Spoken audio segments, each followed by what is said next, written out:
I want to first start out by congratulating Richard on his leadership in forming this chamber. He's had an amazing success in just 1 year. Anybody who's worked with an organization know to grow an organization from nothing in 1 year to have the success is really to your credit. I also want to thank the sponsors who pay the bills, because without those people who sponsor organizations or chambers and other groups cannot go forward. I think the importance of this chamber is that it really underscores the importance of a continuing relationship between the United States and Brazil on both cultural and business ties. I've been to Brazil many times. I've traveled throughout the country with the county commission, the governor, American Airlines. My daughter has joined me on occasions to go there, really to try and foster business development. I also want to thank Richard for agreeing to use my college graduation picture when he was promoting it. I wish I still looked like that. And I also want to basically thank him to invite me as a guest speaker, and really sort of thank him for his courage of having me speak, because I learned a long time ago that it's important to be careful not only what you say, how you say it and where you say it. And I tried to learn that a long time ago. You know, my daughter's here, so I'm going to embarrass her a little bit. When she was about 5 or 6 years old, we used to try to take her to events, particularly political events. She's a lawyer now. She's an immigration attorney. So we wanted to expose her to sort of government and what I was doing. And every time we would take her, people would go up to her and say, "Hi, who are you, little girl?" And she would say, "Hi, I'm Frank Nero's daughter." And she would shake their hand, and they would say, "Who are you?" "Hi, I'm Frank Nero's daughter." Well, her mother and I got very concerned, because we didn't want her, you know, just to be my daughter. We wanted her to be her own person. Anybody who knows her now knows that is absolutely the case.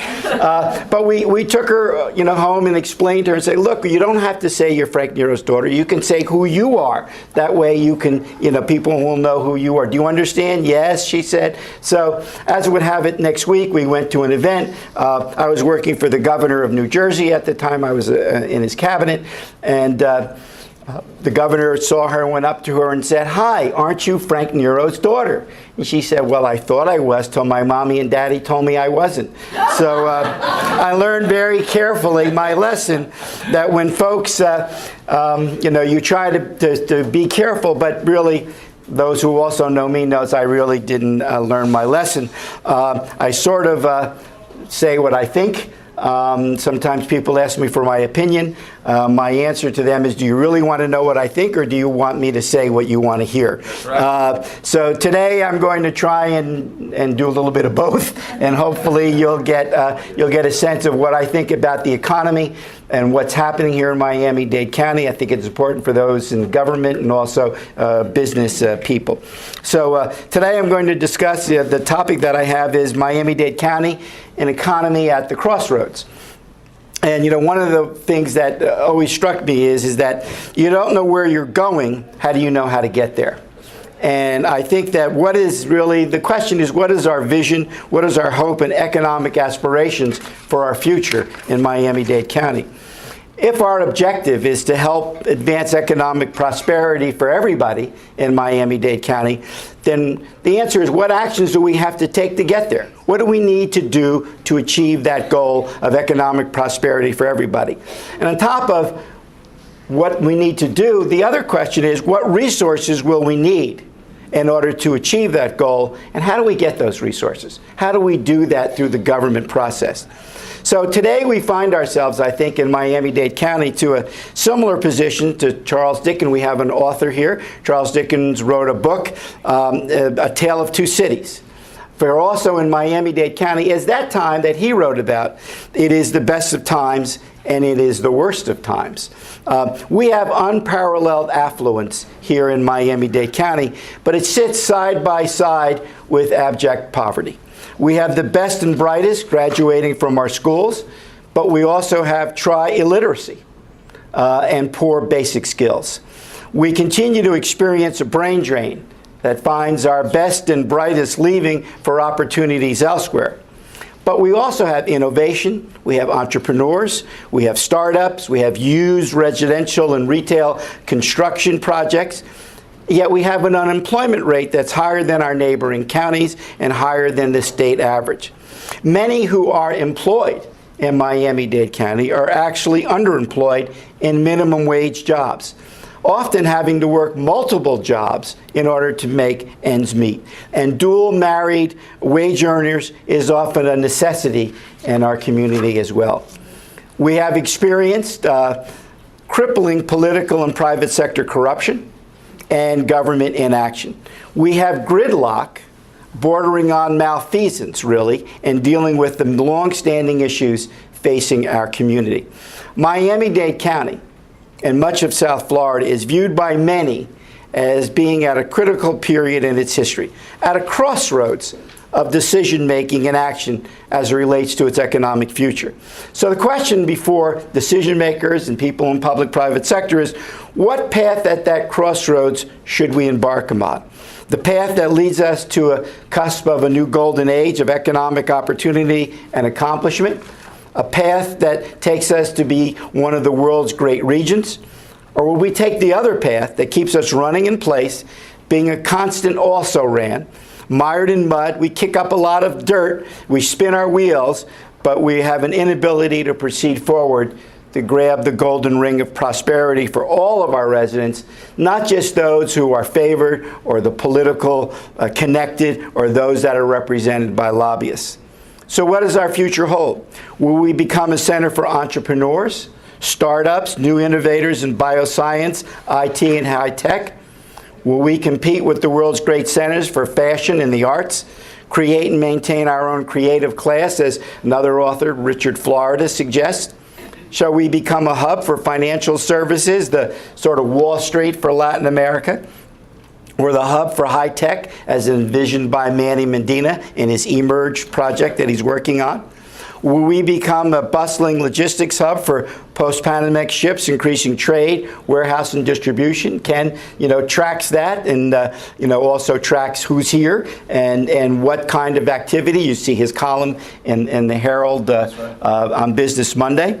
Will we be a platform for European, domestic, and Asian companies to access the Latin American markets while serving the same purpose for Latin American, African company to access the U.S. and European market? You mentioned Giaffas. That was one of the projects that I worked on when I was at the Beacon Council and met with them in Brazil. Will we be a center for healthcare and medicine? Will we remain a top tourist destination and a mecca for conventions and trade shows with some of the highest room rates and occupancies in the country? Will South Beach keep its allure? Will Wynwood keep its urban texture and appeal? Will we be a shopping destination for the entire world? And will we continue to attract foreign direct investment in residential, commercial, and tourism sectors? Shall we become the Vegas and Hollywood for the United States? We can talk about gambling another time. That's a whole nother subject. If those of you who know my position on that, will we become and remain a true global city with unlimited opportunities for all, based upon a common vision, supported by a foundation of educational excellence? I believe we can be all of this and more, and we've had various starts and stops along the right path. And yet the ultimate path we will take is really uncertain. So how do we predict our economic future? When I was thinking about what I was going to say today, I always like to, as a teacher, I like to give some profound quotes. So I thought of one that was in Shakespeare's Julius Caesar, when he states, "There is a tide in the affairs of men, which taken at the flood tide leads to fortune. Amid all the voyage of their life is bound in shallows and misery. On such a full sea we are now afloat, and we must take the current when it serves or lose our venture." For my gambling friends, that means when you're on a roll, you double down. And we seem to be on a roll now. So what are our predictions and aspirations for a bright future? It's clear to me, rather than Shakespeare, my favorite philosopher said it best. And that's former Yankee baseball catcher Yogi Berra, who recently passed away when he said, "It's tough to make predictions, especially about the future." So the fact is that I think Yogi was absolutely right when we look into our crystal balls to try and tell us what path shall we take to ensure that we become the community we aspire to be. My fear, however, that it seems many of our current leaders have taken Yogi's other advice to heart when he said, "When you get to a fork in the road, take it." And our problem is our current economic path is all over the road without a compass or a map as to which way we should go. We seem to have a plan du jour, whatever is politically popular at the moment. The debate over the vacant Portland is a perfect example. It seems to change daily. It's going to be a soccer stadium. It's going to be office buildings and hotels and retail. No, it's going to be a terminal for ferries to go to Cuba. No, it's going to be, well, who knows what it's going to be. And really, that's the point. What really are we doing to chart our path and to take a look at what we really should be doing? All of our recent progress, we still have relatively high unemployment and underemployment. And we have workers who are actually dropping out of the workforce because they either can't find a job or they don't have the skills or language competencies required by the jobs that are available. I can tell you we used to get complaints. People say, well, why do I have to learn Spanish? Well, why do I have to learn, Portuguese? Or why do I have to learn? Well, because if you're in a multinational community that's doing international business, that's the name of the game. And it's one of my failings. I don't speak Spanish. My daughter does. She's completely bilingual. So we made sure at least somebody in the family could succeed. But we also have urban centers that cry out for investment with very high crime rates that often correspond with low educational attainment. It's not an accident that where you see low education, you also see high crime. And many in our urban areas are ill-housed, ill-fed, or simply ill. And any wonder that we hear of shootings almost daily, and many of them by young people. And if we think those high crime rates or those stories do not get out for the rest of the world, you're wrong, because people do know about them. And that's why we need to support and celebrate our superintendent of schools and our school board, who really are doing a good job, and they've really turned our educational system around and have been very successful in moving it up, but we have a long way to go. We have some of the country's worst traffic gridlock with a corresponding lack of mass transportation. It took less time to build the pyramids than to build efficient mass transit here in Miami-Dade County. I came here 20 years ago from Jacksonville, where I worked for 6 years. I was deputy mayor in Jacksonville. And we're still talking about the same issues that I found when I arrived here in 1996. Same issues, no tangible results. I visited Nice, France, Sevilla, Spain, where my daughter was studying. And I came back 3 years later, and they had designed, financed, and built a comprehensive light rail system. And yet we're still talking about it. I brought our county mayor to Lyon, France, to see firsthand the intermodal mass transit system when he was a county commissioner. The results today? Nada. Here in Miami-Dade, we are still talking. You can't be a logistics center if you can't move goods and people in a fast, efficient manner from point A to point B. When I was in the Beacon Council, one of the questions that I used to get from companies is, what is the average length of commute from point A to point B? And my answer was, even when I lied, it was bad. Because companies don't want their employees to spend upwards of 2 hours a day commuting with no alternative other than be stuck in their car. We keep pushing the urban development boundary, yet we have urban centers close to ports, warehouses, distribution centers. And the farther out we build, the more traffic we get. Because if we build out further, and people have to then commute to their employment centers. We continue to build high-rises along already clogged roads, spilling hundreds and hundreds of additional cars into already failed roadways. I can tell you traffic is probably going to get worse before it gets better if we continue to build on the same path without any alternatives. We will not be successful in attracting new companies or expanding local ones without a skilled, educated workforce. In the future, we will face a shrinking workforce even with technology and productivity improvements. It's simple math. I'm a baby boomer, okay? There is a lot more of folks my age than it is to folks who came behind us. As we retire, and we are retiring in record numbers, or biology is taking care of us, as they say, the fact is there is going to be a demand for a skilled, educated workforce. The cities of the future that are going to be successful are going to, it's very simple, it's the ones with talent. Companies are going to go where there's talent. Because you can have all the incentives in the world and all the infrastructure, but if you can't get skilled, educated workforce to work in your companies, they ain't coming. It's as simple as that. So we need good infrastructure and a good quality of life, good education. Those are the cities that are going to be successful. But we also need to retain the talent that we are currently producing.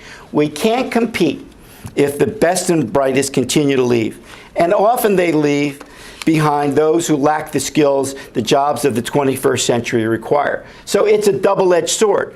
People with talent can't find the jobs that they are educated for, so they leave. And who's left behind to try and fill those jobs that we want to have? Folks who don't have the ability or the skill levels.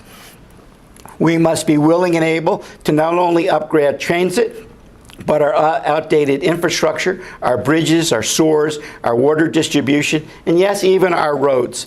The elephant in the room is sea level rise. Now, it may not be as big an issue out here in Doral, but for those of us who live on the beach, hello, I'm one of them, or Miami, that is the issue. Because, you know, you can't be successful if you're going to be underwater. And that's sort of the bottom line. And you can refute why and how, but the reality of it is sea level is rising. What's causing it, we can debate it till the cows come home. But the reality of it is we need to be able to have that. And other environmental challenges like water availability and quality, if we don't have available water for people and residential users, you can't go. And how will we produce our power? I don't know if you're following what's happening with FP&L, but you know, this whole idea that the canals that cool the reactors are heating up those canals to a level beyond what they're supposed to, and yet they want to expand. Where are we going to get the power from unless we resolve the environmental issues? And how will we preserve endangered areas with increasing development pressure? Now, to be fair, we have seen some progress in these areas, and yet there is still more talk than action. Take the MPO, that's the Metropolitan Planning Organization. They're a gridlock. They're the ones who are supposed to solve our traffic problems, and yet they can't agree. Why? Because it's a cast of thousands. I mean, everybody has an idea. It's so large, but they cannot come to a consensus as to what needs to be done. And let's say they could come to an agreement. Realistically, how do we convince the public to give the support, and when I support I mean this, money, to do the things they want to do? The last effort, the transportation issue, was fraught with issues that the money didn't go to where it was supposed to go, and we passed a half-penny sales tax for transportation, but transportation has gotten worse, not better. So you're going to have to also convince the voters, you're running for office, you know, that that's not always an easy task. So how do we get the public to buy in? Well, in a word, it's leadership. Leadership from both the public and private sectors. Leadership that looks past the next election or profit statement, or thinks only in terms of what will help me or make me look good or promote my ambition or the narrow interests of my company or my campaign contributors or my lobbyist friends.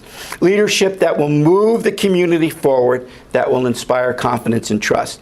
Look, I'm no Pollyanna. I've been in the political wars. I've held elected office. I've worked for President of the United States and governors and mayors. And I've worked in the private sector as well. I get it. You know, I watch House of Cards. My daughter gave it to me. So I know what's going on. But I have seen real leadership move communities forward. And not just elsewhere, but right here. We have made progress here in Miami-Dade County. But I sense that many of these days, rather than exhibit profiles and courage, are short on courage and long on profile. And that's really just my opinion and sort of observe. I can say what I want now because nothing that anybody can do to me. So, but my problem is that I continue to try and say this to try and get people to understand what we need to do. Let me be clear. The key challenge we must address is ensuring access by all to quality education. Education is the foundation for economic development, and we have to guard against dwindling levels of education at all levels. Take Miami-Dade College. Miami-Dade College wants to pass a half-cent tax to help pay. They're the largest community college in the country. They have over 150,000 students. Eduardo Padron, who to my sense is a terrific leader, okay, proposed a vote on the sales tax. It wasn't by, people would have to vote for it. Polls showed that if it was on, people would vote for it. I mean, I think every other person in Miami-Dade County went to Miami-Dade College sometime or another. And yet we couldn't get our legislators to even allow it to be on the ballot. That's not leadership. Let the people vote, you know, and yet we say education is important, but we're unwilling often to give it the resources. We must get the top CEOs in our community fully engaged in charting our community's future. Not the same old recycled folks, but new generations of leader and the captains of industry, not just the ensigns. Okay, we need the top leaders to get engaged. Along with education, the two biggest challenges I think we are facing is the growing economic disparity income gap and the decreasing affordability of housing. These two issues are and will impact the economic viability and vitality into the future. While all income earners saw their real ages grow over the past 10 years, 50% saw their real wages fall. The old adage, you know, the rich get richer, the poor get poorer, has some truth. And you're seeing this reflected in the presidential races. Is there any doubt why Trump and Bernie Sanders have struck a chord with the American public? People are angry and they're upset and they're looking for answers. Folks may be making more money, but it's buying less. How have you heard, gee, I'm making more money than I ever did, but it doesn't go as far as it used to. And why is that? And we've had record low inflation. In addition, our median wages here in Miami-Dade County, for the most part, has remained flat. We've not seen our wage levels go up. Many in Miami-Dade are seeing their disposable income being eaten by increased housing costs in our community. The recommended amount that you should spend on housing is 30%. In other words, a third of your income. Yet many in Miami-Dade spend 40% or more. There was just an article in the Herald that sort of reinforced this on a national survey. We're one of the worst in the country for people spending more on housing. So what does that do? That means you have less money for everything else. Less disposable income, as our economists would say. Home ownership is becoming more and more difficult as home prices continue to escalate. That's good news if you're selling. Not so much if you're buying. And there's been a massive shift also to renting. People say, I don't have the down payment. You know, how can I buy a house? So they go to rent. But rental costs continue to go up as well. Look at the ads in the paper. Read the Sunday Herald. I mean, house after house with $1 million price tags on it. I mean, the prices are mind-boggling. Couple this with many houses are being purchased for cash. So what does that do? That closes out people who need to get a mortgage, kind of like normal folk. And the reality of it is that many of these homes are being purchased by outside investors, and cash is squeezing local folks out. And that's why many are having to move further and further and further out, because they can't compete. Miami Beach is almost becoming a place where local folks, unless you've owned the house for the last 10 years, you can't live. You can't buy a unit unless you're wealthy or you're just an investor. Many who are looking to buy a home are squeezed out. That's any reason why Commissioner Zapata, for example, is trying to he has a great plan that FIU did. And the idea is he says, look, I have a lot of people here, but I have no jobs here. So I want to get jobs into my district. Why is Doral doing so well? Because it has a self-contained, it has residential, it has recreation, and it has employment centers. I mean, downtown Doral that Kadena is doing, for example, is a perfect example of, okay, we can live, work, and play right here. We don't have to commute to Miami. We don't have to commute anywhere else. We can work here, live here, play here, shop here, And that's why Doral is doing so well. But companies will not remain or relocate here if their employees cannot find housing, or if they have to commute up to 2 hours a day. The takeaways today are really simple. We need quality education, improved infrastructure, and the twin challenges of wage gap coupled with decreasing housing affordability. That's our Achilles heel. Because if the workers, look, the CEOs can probably live anywhere they want, right? But where are the workers going to live, right? Where's the average folks going to live? And if the median wage in Miami-Dade County is $48,000, and if you look at the average price of housing, there's a disconnect. How do you do it? So what to do? The economic development conversation by our leaders must have laser focus on these issues. The traditional recruitment approach to economic development is no longer enough. Just creating jobs will not resolve the problems, and we need new metrics. The key is not just jobs, but what kind of jobs are we seeking? And whether you like these projects or not, and I actually like some of these, Skyrise, the Mega Mall, casinos, soccer, new hotels, for the most part, they will create only minimum wage, low-skilled jobs. Jobs that will not solve the wage disparity and housing affordability gap. We need to recognize that there are constant changes in the global economy, increasing competition for cities throughout the world, and a comprehensive strategy is needed. In 1996, a businessman named Jay Molina charted the way with a strategic plan called One Community, One Goal. I relaunched it when I was at the Beacon Council. Sadly, like many things, it's been given great lip service, provided a platform, political speeches, but not the resources, support, and constant evaluation and revision it requires. And what is One Community, One Goal? Well, it's a strategic plan to attract quality jobs in targeted industries that are in alignment with our educational assets. And what does that mean in people speak? It means if you are creating and attracting certain number of jobs, you better have the educational requirements, so they have to be in alignment. You have to be educating folks for the jobs, not only of today, but of the 21st century. Matter of fact, that's one of the reasons why Miami-Dade County College is doing so well, because Eduardo Padron gets it. He immediately, said, well, I'll just change my curriculum. I'll put it in alignment. And that's why people coming out of there often are successful in getting jobs. We need to attract jobs, but not only just jobs, but industry sectors, quality jobs. The definition of insanity is doing the same thing over and over again and expecting a different result. We're probably not insane, but merely giving speeches is not going to keep us out of the asylum. I mean, quite frankly, we need to see some action. And Florida as a whole suffers in large part from the same economic structure and game plan. We need to target these industries. We need an educated, trained, multilingual workforce.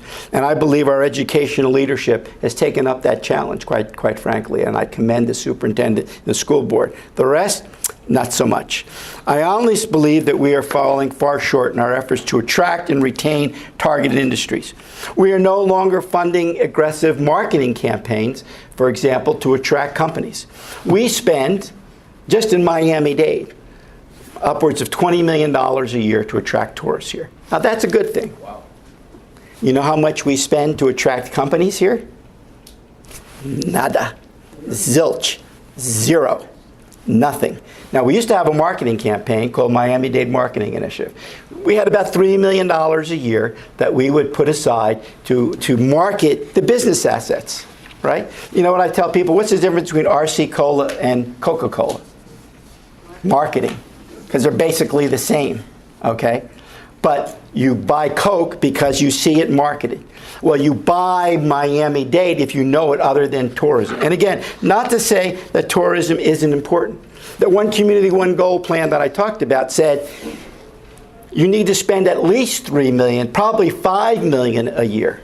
And the state of Florida does the same thing. The state of Florida spends $50 million a year in Visit Florida to attract tourism to the state. Again, they should probably have more than that.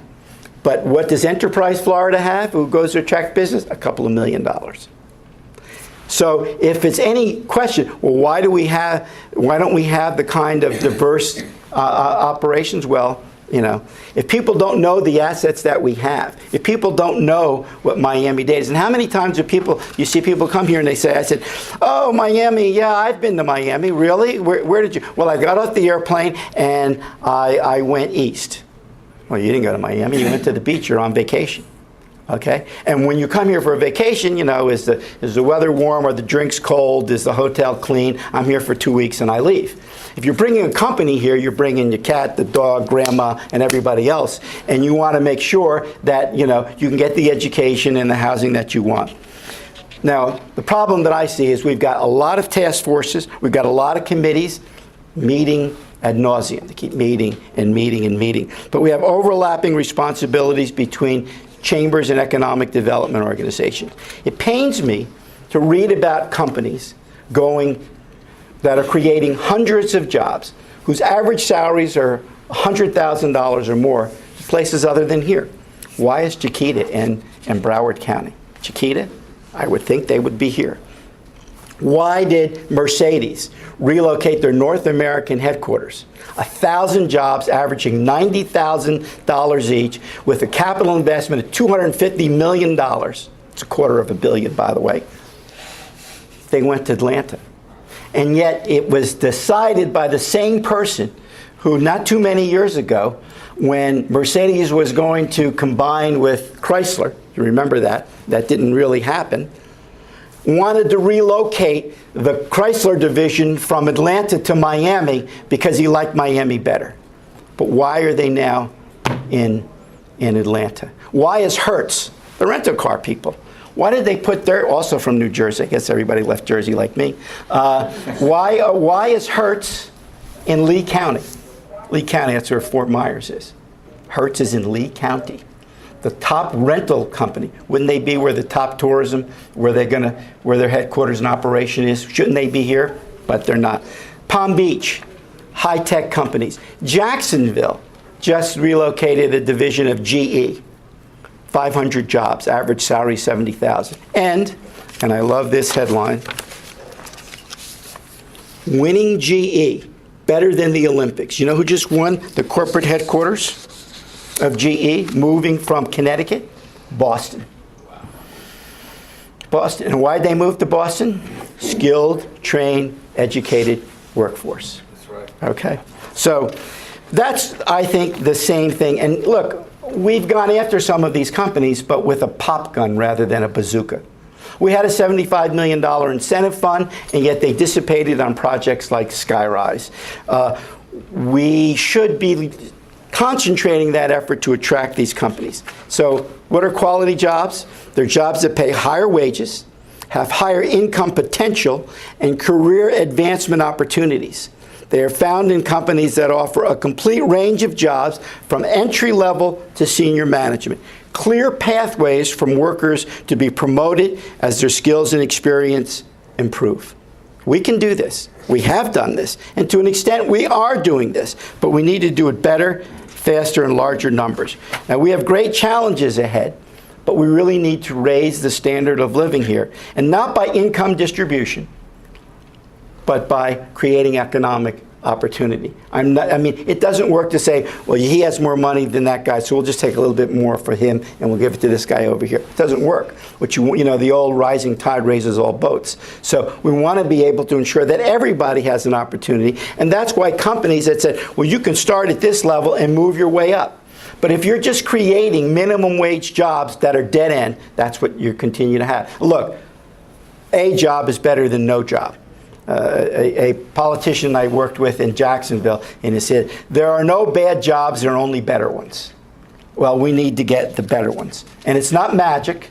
It's just hard work and leadership by the public and private sector. So the next few years, I think, will determine our future, which path we will take. This upcoming election on the national, state, and local level, very important. Get engaged. Know who you're voting for. Question them on what their plans are. We need to look at also investment, not just hard infrastructure, but human capital.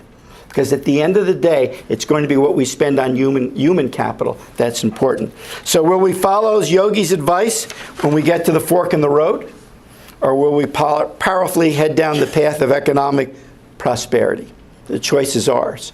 But as Yogi also said, it ain't over until it's over. And so I think it ain't over. We have lots of opportunity to create the kind of community that we want. As he would say, let's go hit a few economic home runs for our community, or from our Brazilian friends, let's go score a few goals in the World Cup of economic opportunity. We can do this, the work of our own hands, to make sure that our community is one of the leaders in the world as an emerging region. So thank you very much for having me. I appreciate it. I can take questions if you want or not. It's up to you. If any of you have any questions, I'd be happy to. Who's going to win the Who's going to win the presidency?